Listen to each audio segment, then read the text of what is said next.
के रसूल पर उतरने वाली आखिरी आयत, जिस आयत के उतरने के बाद 7 दिन के बाद अल्लाह के नबी का इंतकाल हो गया था। कौन सी आयत है भाई? जरा कान खड़ा कर लो, जरा गौर से सुनो कि वो कौन सी आयत है जो अंतिम आयत थी, आखिरी आयत थी जो अल्लाह ने अपने नबी पर उतारी थी।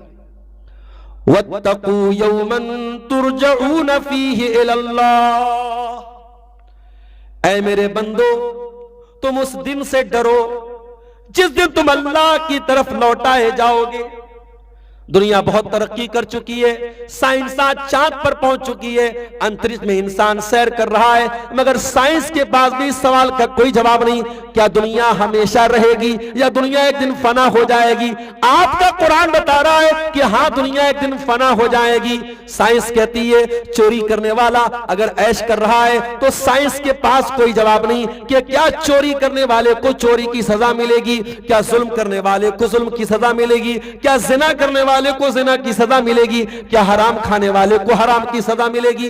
आपका कुरान बता रहा है जिस सवाल का जवाब साइंस नहीं दे पा रहा है उस सवाल का जवाब कुरान दे रहा है। फरमाया वत्तकू यौमन तुरजऊन फीहि इलल्लाह, ऐ मेरे बंदो उस दिन से डरो जिस दिन तुम अल्लाह के पास लौटाए जाओगे। अच्छा, कयामत होगी, हिसाब होगा, हमें अपने अपने अमल का हिसाब देना पड़ेगा। ऐ इंसान, तूने अगर एक माइक भी बनाया तो बेकार नहीं बनाया, माइक का एक मकसद था। तूने अपनी कलाई पर एक घड़ी भी पहनी तो बेमकसद न बनाई, कोई ना कोई मकसद था। तूने इतना बड़ा पिंडाल बनाया तो कोई ना कोई मकसद था, तूने ये लाइटें लगाई तो कोई ना कोई मकसद था। ऐ इंसान, तू तो अल्लाह की बनाई हुई मखलूक है, तू तो अल्लाह का बंदा है। तेरे छोटे से दिमाग में ये बात आती है कि हर काम का एक मकसद होना चाहिए। ऐ इंसान, अगर तुझको ये लगता है दुनिया ऐसे ही चलेगी, कयामत नहीं आएगी, हिसाबो किताब नहीं आएगा, तो इसका मतलब तू ये ब्लेम कर रहा है, तू ये दावा कर रहा है, तू ये इल्जाम लगा रहा है कि अल्लाह ताला तो खिलवाड़ कर रहा है। अल्लाह ने इतनी बड़ी कायनात बनाई, जमीन बनाई, आसमान बनाया, और अल्लाह ताला बंदों को छूट भी देके रखा है कि वो जो चाहे अमल करे, और फिर अल्लाह हिसाब भी नहीं लेगा। ऐ इंसान, तूने अपने मालिक को पहचाना ही नहीं, तूने अपने खालिक को पहचाना ही नहीं। अयहसबुल इंसानु अन युतरका सुदा, ऐ इंसान क्या तू ये भूल गया कि तुझे अल्लाह ने कैसे पैदा किया? अलम यकुन नुतफतम मिन मनिय्यिन युमना, एक हकीर पानी के कतरे से अल्लाह ने तुझको पैदा किया। सुम्मा काना अलकतन फखलक फसव्वा, एक हकीर पानी का कतरा जमा हुआ खून बन गया, फिर माँ के पेट में तू पहुंचा। सुम्मा खलक सुम्मा जाल मिनहा फजाल मिनहु ज़ौजैन ज़कर वल उन्सा, फिर तू दुनिया में आया, लड़का बन के आया, लड़की बन के आया। जो अल्लाह तुझे एक हकीर पानी के कतरे से जीता जागता इंसान बना सकता है, अलैसा ज़ालिका बिक़ादिरिन अला अन युह्यिल मौता, क्या वो अल्लाह मरने के बाद तुझे दोबारा जिंदा नहीं कर सकता है? अल्लाह ताला करेगा मेरे साथियों, और जिस दिन करेगा वो प्रलय दिवस होगा, वो डे ऑफ द जजमेंट होगा, वो डे ऑफ द रिजरेक्शन होगा, वो दुनिया की तबाही का दिन होगा, वो यौमुल क़ियामा होगा, वो यौमुल हिसाब होगा, वो यौमुद्दीन होगा। वत्तकू यौमन तुरजऊन फीहि इलल्लाह, मेरे बंदो डरो उस दिन से जिस दिन तुम अल्लाह के सामने लौटाए जाओगे। सुम्मा तुवफ़्फ़ा कुल्लु नफ्सिम मा कसबत, और फिर उस दिन हर नफ्स को उसके अमल का पूरा पूरा बदला दिया जाएगा।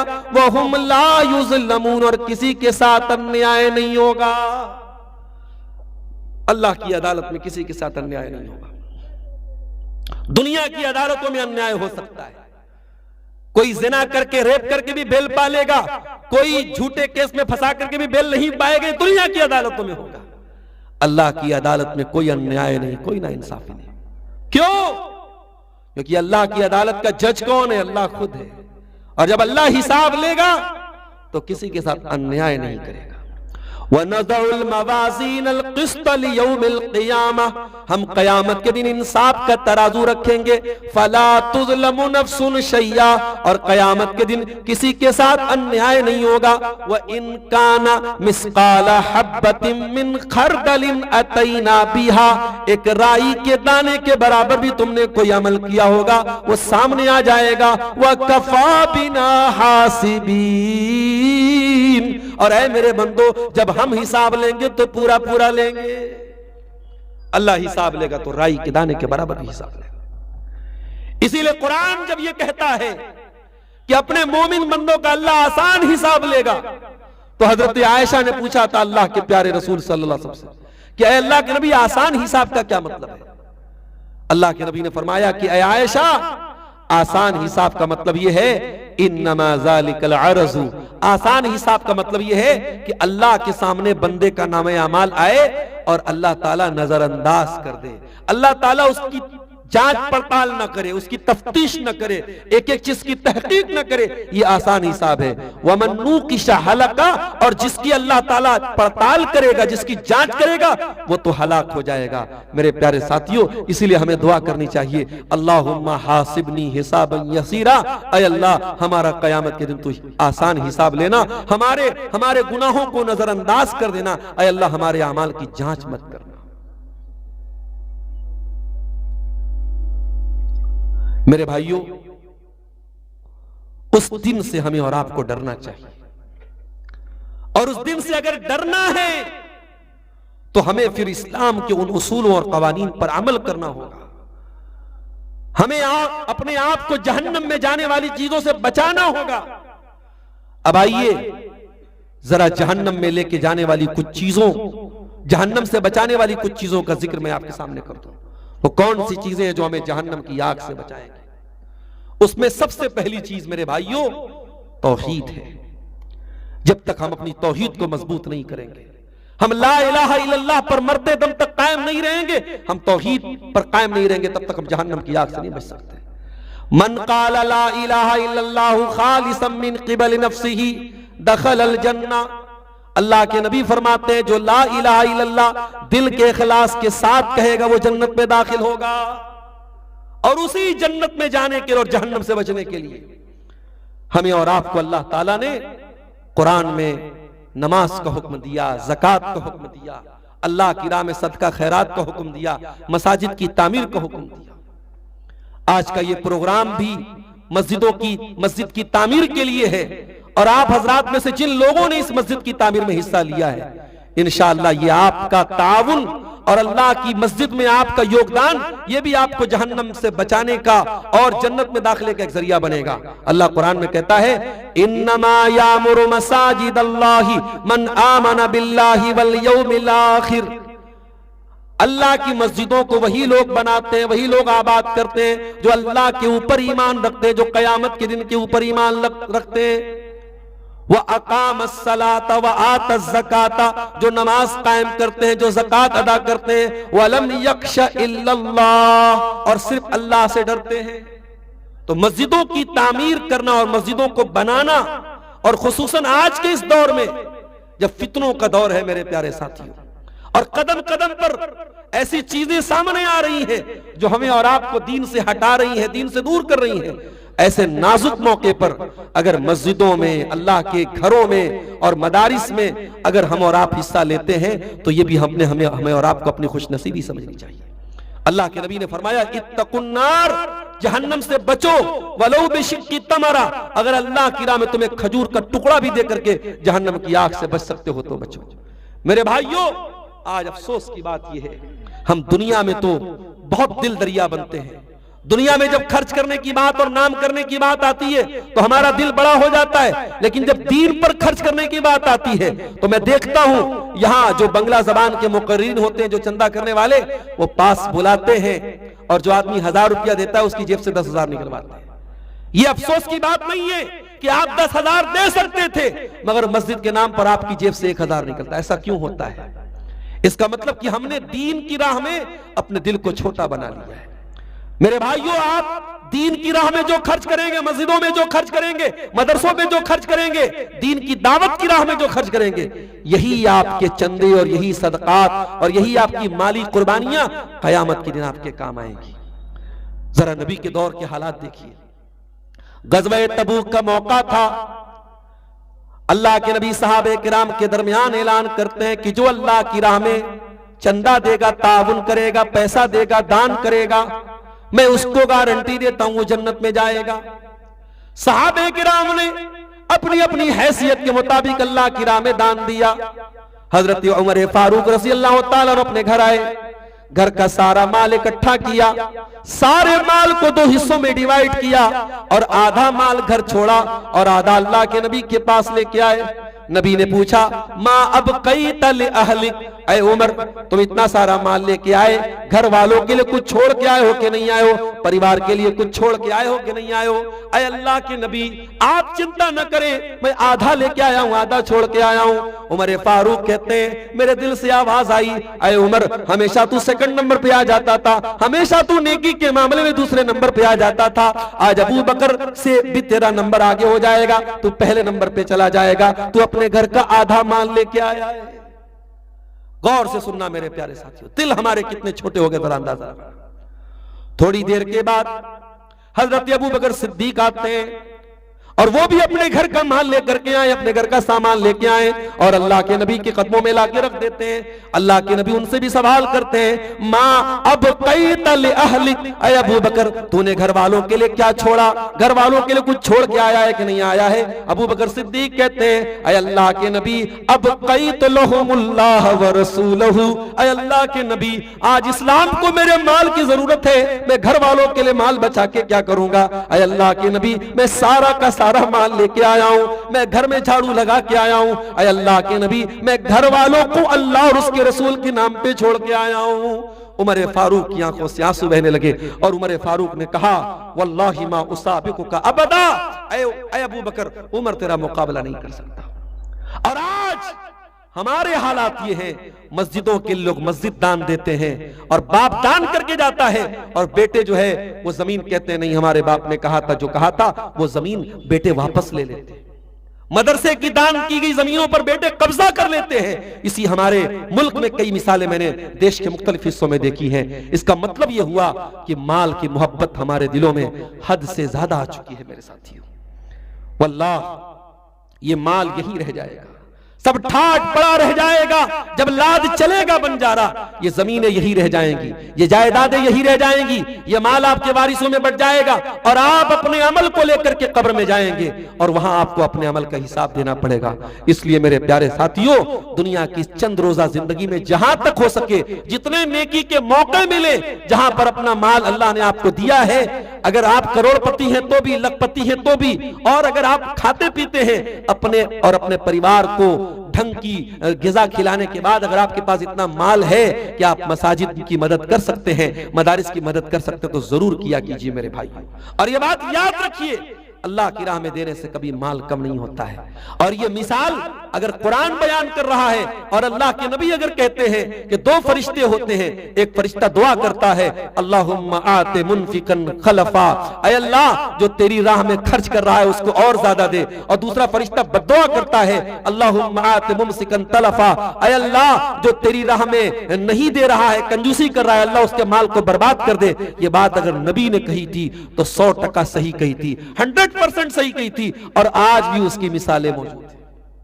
अभी हमारे यूपी के एक साहब का फोन आया मेरे पास, मदरसा चलाते, वो गोरखपुर के इलाके में मदरसा चलाते हैं। मुझसे फोन पर रोने लगे, भर्राई हुई आवाज में कहने लगे, मौलाना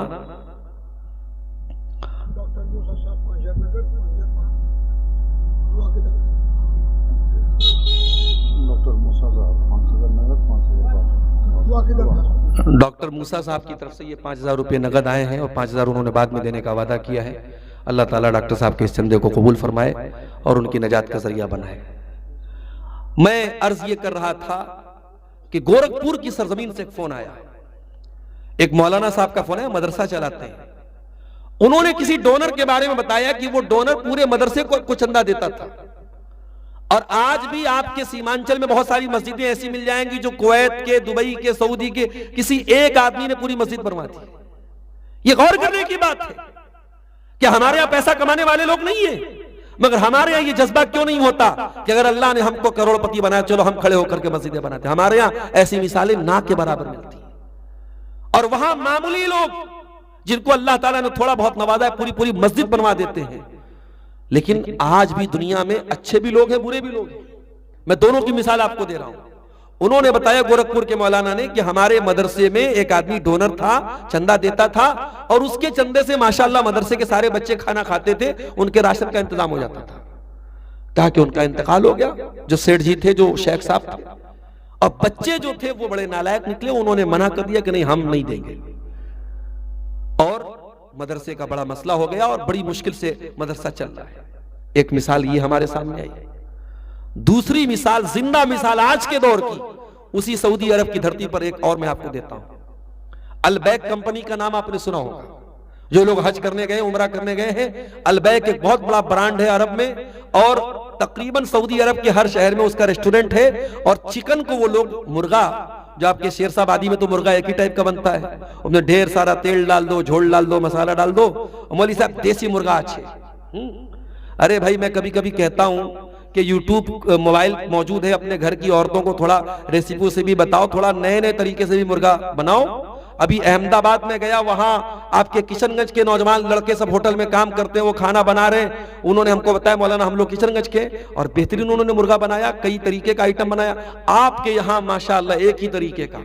मैं उस मुर्गे का नाम रख दिया मैंने शेरशाबादी, झोल वाला मुर्गा। खूब ढेर सारा झोल भर देते हैं उसमें। तो ये बड़ी अजीब बात है भाई।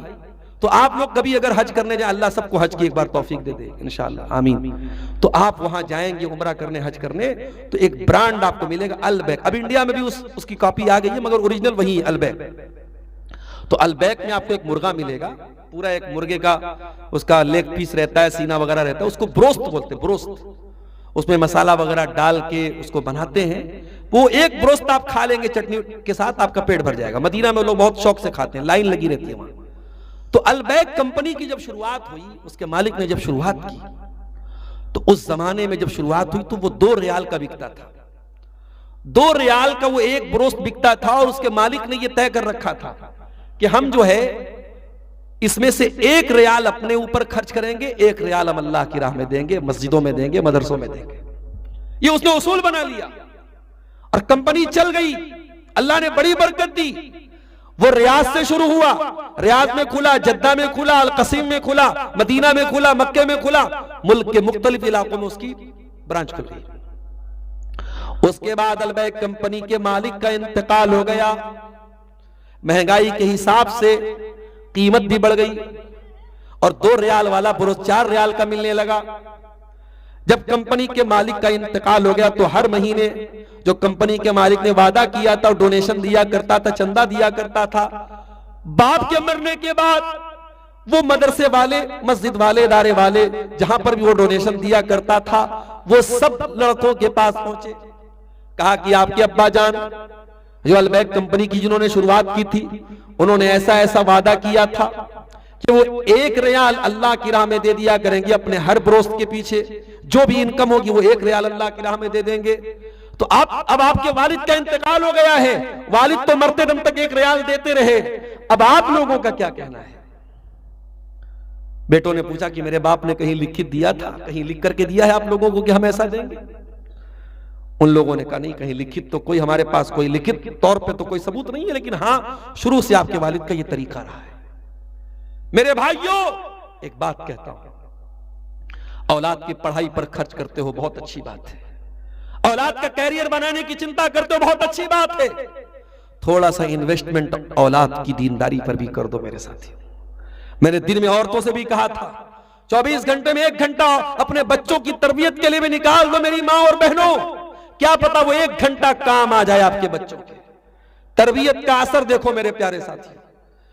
आज के दौर के बच्चे, बाप अगर अल्लाह की राह में चंदा देता है, बच्चे इनकार कर जाते हैं। बाप की चंदा की हुई, दान की हुई, वक्फ की कोई जमीन पे कब्जा कर लेते हैं। मगर अलबैक कंपनी के मालिक, मुझे नाम याद नहीं है, उसके बेटों ने कहा अगर हमारा बाप हर बरोज की कमाई में 1 रियाल अल्लाह की राह में देता था हमें कोई एतराज नहीं है, हालांकि कोई लिखित प्रूफ भी नहीं है, कोई तहरीरी सबूत भी नहीं है, लेकिन हमको मालूम है कि हमारा बाप ऐसा करता था और उसी बाप ने हमारी तरबियत की है। ओ इदारे वालों, ओ मस्जिद वालों, ओ मदरसे वालों, हम तुमसे वादा करते हैं हमारा बाप तो 1 रियाल दिया करता था, हम 2 रियाल अल्लाह की राह में दिया करेंगे हर बरोज की कमाई के पीछे। आप आज से तुम लिख लो, मेरे बाप ने तो लिख के नहीं दिया था, हम लिख के दे रहे हैं कि तुम 2 रियाल अल्लाह की राह में ले लिया कर। अल्लाह अकबर। और वहां से 2 रियाल शुरू हो गया और अल्हम्दुलिल्लाह कंपनी आज भी तरक्की कर रही है और आगे बढ़ रही है। मेरे प्यारे साथियों, ये अल्लाह का वादा है, मगर अफसोस इसी बात का है कि हम माल की और दुनिया की मोहब्बत में इतने अंधे हो चुके हैं कि आज हम दुनिया की मोहब्बत में आखिरत के लिए हम कोई कुर्बानी देना, आज हुकूमत की तरफ से औकाफ के लिए जो कानून आया वो तो बाद में आया है, पहले हम अपने गरेबानों में झांके। आज वक्फ की हुई जमीनों पर मुसलमानों की कितनी जगहों पर मुसलमानों ने खुद कब्जा करके बैठे हुए हैं। वो कब्रिस्तान की जमीन है, ईदगाह की जमीन है, मसाजिद की जमीन है और लोगों ने उस पर नाजायज कब्जा करके लोग बैठे हुए हैं। मेरे प्यारे साथियों, हमें ये बात याद रखनी चाहिए, ये जमीनें, ये जायदादें सब यहीं रह जाएंगी, सब ठाट पड़ा रह जाएगा। जब लाद चलेगा बंजारा, अल्लाह क्या जाएगा तो हमारा अमल जाएगा। अल्लाह के नबी फरमाते हैं जब इंसान का इंतकाल होता है तो 3 चीजें उसके पीछे पीछे होती हैं, अहलुहु व मालुहु व अमलुहु। इंसान के घर वाले होते हैं, इंसान का माल होता है और इंसान का अमल होता है। माल तो जैसे ही इंसान मर जाता है फौरन रिश्ता नाता तोड़ देता है, माल तो दूसरों का हो जाता है। अहल अयाल जो होते हैं, घर वाले जो होते हैं, थोड़ा साथ निभाते हैं, जनाजा तैयार करते हैं, कफनाते हैं, दफनाते हैं, कब्र में डालते हैं, मिट्टी देते हैं, चले जाते हैं। लेकिन तीसरी जो चीज है अमल, वो इंसान के साथ रहता है, यहां भी साथ रहेगा और वहां भी साथ रहेगा। मेरे प्यारे साथियों, इसलिए मैं उन्हीं दोनों आयतों की रोशनी में आपसे अपील कर रहा हूं कि आप अपने अमल के एतबार से भी मुसलमान बनिए, अपने अखलाक के एतबार से भी मुसलमान बनिए। सिर्फ गुफ्तार के गाजी हम न बने, किरदार के गाजी बने। हम अपने अखलाक में भी इस्लाम को फॉलो करें, अपने शादी ब्याह में भी इस्लाम को फॉलो करें, वरासत के अहकाम में भी इस्लाम को फॉलो करें, लेन देन के मामले में भी इस्लाम को फॉलो करें। हम अपने मदारिस को मजबूत करें, अपनी मसाजिद में हम दिल खोल के ताउन करें, अपने उलमा पर हम दिल खोल करके उनका ताउन करें, दीनी कामों में उनकी मदद करें, उनकी राह में रुकावट ना बने। और ये बात याद रखें, जब तक ये मसाजिद हैं, ये मदारिस हैं, ये दीन के किले हैं, इंशाअल्लाह ये दीन कायम रहेगा, ये दीन बाकी रहेगा। इस दीन की हिफाजत का जरिया अल्लाह ताला ने इन्हीं मसाजिद और मदारिस को बनाया है। मेरे प्यारे साथियों, नबी अकरम की एक हदीस सुना के बाद खत्म करता हूं। हमारे मौलाना ने अपील भी की है कि आखिर में आप थोड़ा सा लोगों से चंदे की अपील भी कर लें। बहुत सारे लोग जा भी चुके हैं, लेकिन जो मौजूद हैं उनसे मेरी अपील है कि आप जाते जाते इस मस्जिद के लिए अपना ताउन और अपना चंदा जरूर दे करके जाएंगे। अल्लाह के नबी ने फरमाया कि अल्लाह ताला इस दीन को जरूर गालिब करेगा। बेइज्ज़ अज़ीज़िन व बिज़ुल्ल ज़लीलिन, कोई इज्जत वाला इज्जत पाएगा और कोई जलील होने वाला जलील हो जाएगा, मगर ये इस्लाम गालिब होकर के रहेगा।